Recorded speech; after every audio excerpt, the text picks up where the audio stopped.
d'abord le bien fondé de la décision que les autorités maliennes ont prise aujourd'hui.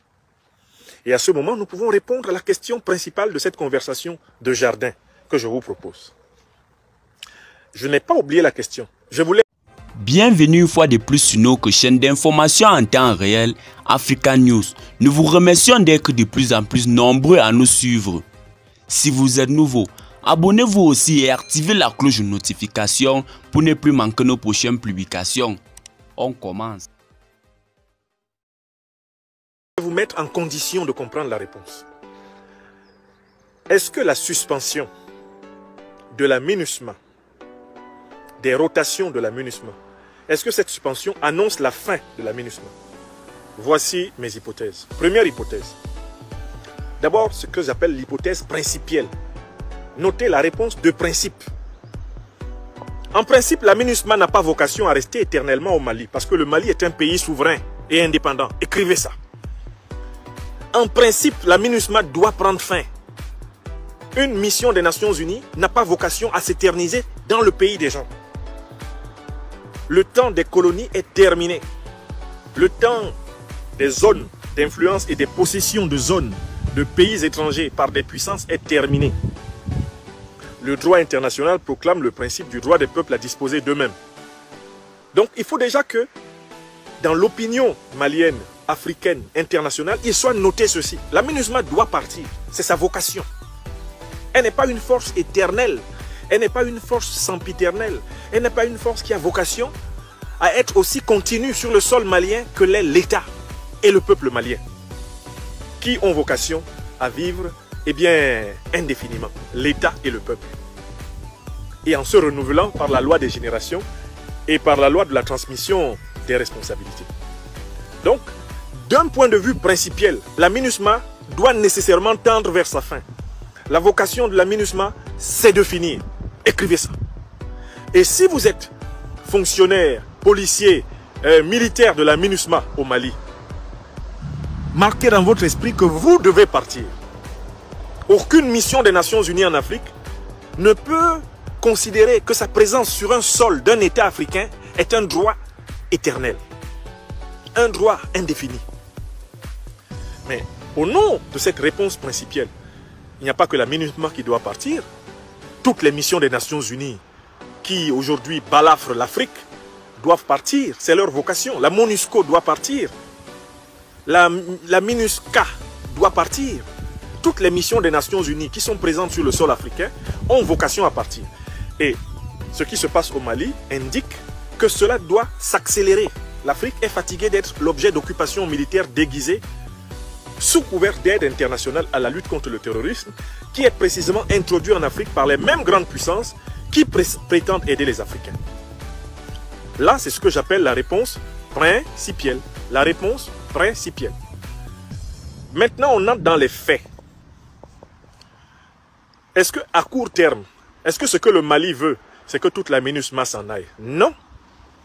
Le Mali veut que seul reste sur son sol les forces de pays qui ont des relations amicales avec le Mali.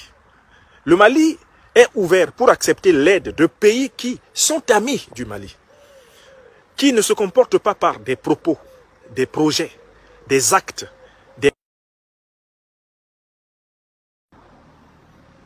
Le Mali n'a pas dit qu'il n'avait pas besoin de l'assistance de pays amis. Il a dit qu'il fallait que ces pays soient réellement des amis. Donc, d'un point de vue concret, on voit très bien que le gouvernement du Mali a décidé de ne laisser sur le sol malien que des pays qui ne sont pas hostiles au Mali. D'où je pose le deuxième principe. Si vous êtes membre de la MINUSMA et que vous savez très bien que vos ministres des Affaires étrangères, vos ministres de la Défense, vos présidents de la République se sont illustrés par des menaces ouvertes et réelles contre le Mali, qu'ils ont posé des actes d'hostilité contre le Mali, sachez que vous allez partir. Vous devez partir. La suspension de la rotation automatique des effectifs de la MINUSMA a pour but de séparer le bon grain de l'ivraie. Écrivez ça. Qu'est-ce que c'est que le bon grain au Mali? C'est tout pays qui ne s'est pas caractérisé par des propos hostiles, qui ne s'est pas caractérisé par des projets hostiles, qui ne s'est pas caractérisé par des actes hostiles contre le Mali. Tout pays qui est membre de la MINUSMA et dont le comportement n'a pas été verbalement hostile, intentionnellement hostile ou activement hostile, un tel pays, les Maliens sont prêts à passer avec ce pays-là des accords bilatéraux pour accepter pendant un moment encore son aide. Mais tout pays hostile en intention, hostile en parole et hostile en acte au Mali, et qui est membre de la MINUSMA, il ne sera pas renouvelé. Écrivez ça. Je vous le dis, cette suspension de la rotation automatique a pour but de séparer le bon grain de l'ivraie. Vous savez que vous avez menacé le Mali. Vous avez co-signé une lettre de menace contre le Mali le 23 décembre 2021. Sachez que vous allez partir du Mali. On ne va pas vous renouveler. Parce qu'on sait que vous êtes au Mali pour déstabiliser le gouvernement de transition. Parce que vous voulez absolument imposer à la tête du Mali des dirigeants soumis à l'impérialisme occidental. Comme on le sait, on ne veut plus que vous restiez au Mali. On veut que vous rentriez chez vous, pacifiquement. D'où, pacifiquement, on va vous interdire de renouveler vos troupes. Puisque vous êtes là pour implanter votre hostilité contre le Mali. C'est simple. Le Mali n'agresse personne. Le Mali dit simplement, ceux qui ne m'aiment pas, qu'ils aillent chez eux. Ceux qui ne me respectent pas, qu'ils aillent chez eux. Ceux qui ne veulent pas coopérer avec le Mali dans le respect de la souveraineté du Mali, qu'ils aillent chez eux. C'est tout ce que le Mali a dit. Et c'est exactement ce que dirait la France. Si on revenait à l'époque où De Gaulle se voyait proposer par les Américains de rester en France, d'installer des camps militaires en France, alors que De Gaulle pensait avoir reconstitué une armée française capable d'assurer la souveraineté sécuritaire de son pays. De Gaulle refusa. Il leur dit non, merci, Américains, rentrez chez vous. Britanniques, rentrez chez vous. Nous saurons nous débrouiller en France. C'est exactement ce que dit le Mali. C'est exactement ce que dit le Mali.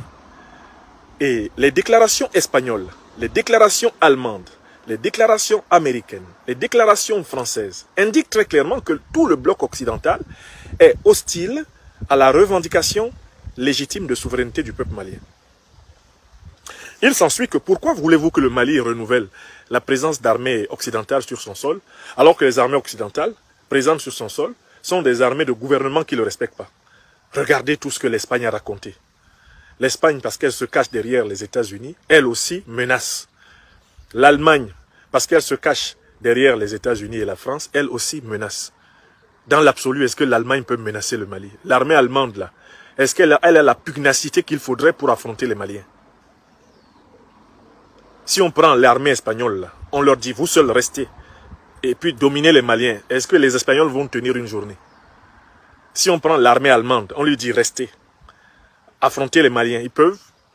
Ils sont en coalition, et nous observons un système de menace par relais. Ils se relaient pour menacer le Mali. Avant, c'était la France qui était en première ligne, sous les ministres Le Drian et...